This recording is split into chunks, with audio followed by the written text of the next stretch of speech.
Hi friends, serial அரங்கத்திற்கு உங்கள் எல்லாரையும் அன்போடு வரவேற்கிறேன். இந்த வாரத்துலேருந்து நம்ம சீரியல் அரங்கம்ல 2 சீரியலுக்கான ரிவ்யூ பார்க்க போகிறோம். ஒன்று அழகே அழகு, இன்னொன்று ஒன்றா இருக்க கற்றுக்கணும். இப்போ நம்ம அழகே அழகு என்ன நடந்திருக்குன்னு சொல்லிட்டு பார்த்துடலாமா?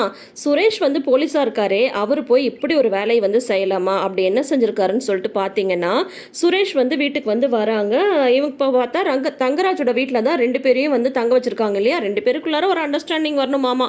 அதுக்காக தங்கராஜ் இங்கே கூட்டிகிட்டு வந்திருக்காரு. அப்போ சுரேஷ்ட்டு தங்கராஜ் கேட்குறாங்க, இந்த மாதிரி அவங்க 2 பேரும்கான லைஃப் ஸ்டார்ட் பண்ணிட்டீங்களா அப்படின்னு சொல்லும்போது இன்னும் இல்லை அப்படின்றாங்க.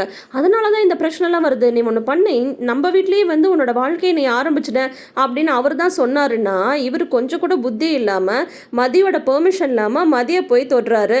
அதுவும் சொல்கிறாரு, வா நம்ம லைஃப்பை ஸ்டார்ட் பண்ணலாம் அப்படின்னு சொன்னதும் மதி நல்லா பிடிச்சி தள்ளி விட்டுறாங்க. அவருக்கு கொஞ்சம் இடிச்சுக்கிறாரு மண்டையிலே. இவரோட சத்தத்தை கேட்டுட்டு அதுக்கப்புறம் தங்கராஜும் ரேவதியும் வராங்க. அப்போ தான் பெருமையாக சொல்லிட்டு இருக்காங்க தங்கராஜ் ரேவதி கிட்ட, அவங்க 2 பேரும் நம்ம வீட்டில் தான் வாழ்க்கையை ஸ்டார்ட் பண்ண போகிறாங்க அப்படின்னு சொல்லிட்டு அவர் தான் சொன்னாருன்னா, ஒரு போலீஸாக இருந்துட்டு இவருக்கு புத்தி வேணாம், என்னதான் ஒய்ஃபாக இருந்தாலும் அவங்களோட பெர்மிஷன் இல்லாமல் இவங்க தொடலாமா, அது ஒரு தப்பான விஷயம் இல்லையா?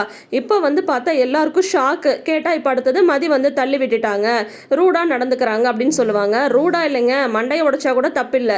அது எப்படி ஒரு பொண்ணோட பெர்மிஷன் இல்லாமல் அவங்கள தொட முடியும்? அதுவும் இவர் ஒரு போலீஸாக இருந்துட்டு இந்த மாதிரி செய்யலாமா? தப்பு இல்லையா? சட்டம் என்ன சொல்லுதுன்னு தெரியாதோ? சுரேஷை பொறுத்த வரைக்கும் அவங்க மாமா என்ன சொல்கிறாரோ அதுதான் சட்டம் போல. மதியும் சுரேஷும் சந்தோஷமாக இருக்கணும்னா இவர் சுரேஷ் அவங்க மாமா பேச்சை கேட்குறத நிப்பாட்டினாவே சரியாயிடும். அதை எப்போ அவர் உணர போகிறாருன்னு தெரில. சரி பார்ப்போம், இன்னும் அடுத்தடுத்து என்னெல்லாம் நடக்க போகுதுன்னு சொல்லிட்டு தொடர்ந்து அப்டேட்ஸ்க்கு நம்ம சேனலை சப்ஸ்கிரைப் பண்ணி வச்சுக்கோங்க. இந்த வீடியோ உங்களுக்கு பிடிச்சிருந்ததுன்னா வீடியோக்கு ஒரு லைக் கொடுங்க. தேங்க்யூ.